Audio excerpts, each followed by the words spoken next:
Welcome back to the channel. It's me, Adam. You're watching Unlimited Options Investing. Today was a bloodbath in the stock market, of course, and you know what else?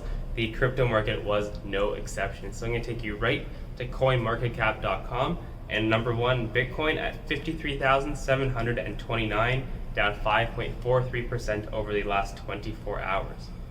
And we can see over the last 7 days for this one, it actually did recover and tested that $57,000, $58,000 mark roughly in that area. And we see today down 6%. Ethereum also had a pretty rough day. This one's been doing pretty well over the last week, outperforming Bitcoin and going up 3.18%, but over the last 24 hours, down almost 7%. And we see the chart, it was climbing over the last 4 or 5 days, and today dropping with the rest of the stock and the crypto market. And the rest of these coins I don't really follow very much. So let's take a look at Bitcoin on the candlestick chart, so looking at the 4-hour time frame. And if we zoom out, so we made a channel earlier around the $53,000 mark, and we see that we actually went way below that at one point in the last 4 hours, and now we've recovered kind of. So is this a potential stop loss hunt by Wall Street, and now we see a potential turnaround, or is this a sign for things to come? Because if we do breach this level, the next one we're looking at is around 50,000, maybe even 48,000. And when we take a look at Bitcoin, we're going to see something very similar, this one dropping off even harder because again, it's been having a much stronger past week. And we see a gap up from the 28th of November, and now we filled that gap. So potentially we could be trading in this range of 3,900 all the way up to 4,500 for the next while. But the momentum running out a little bit out of crypto right now, Bitcoin and Ethereum. But when these run hot, we're always like, oh, I wish I had more, At these levels, it may be worth a consideration to nibble. But again, you have to have your own price targets and know how much you're going to buy and at what price.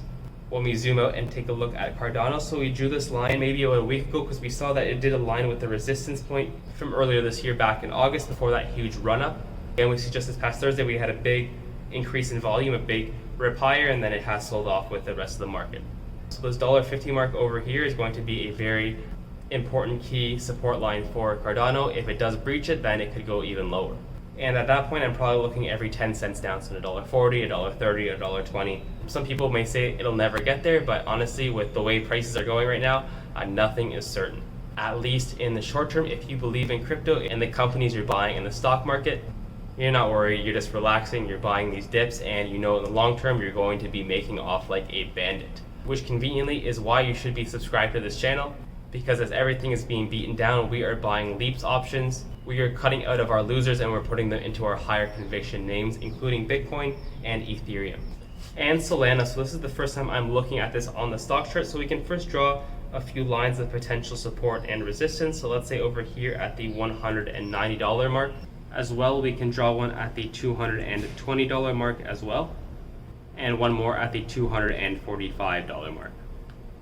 And essentially what it has to do is determine whether it wants to trade in this upper one or this bottom one. Pretty much right now there's an all-out war between the buyers and the sellers when it's coming to all these cryptocurrencies.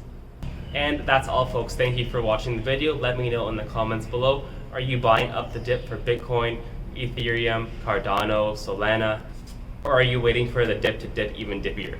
As always, smash that like button, subscribe to the channel, and I'll see you in tomorrow's video.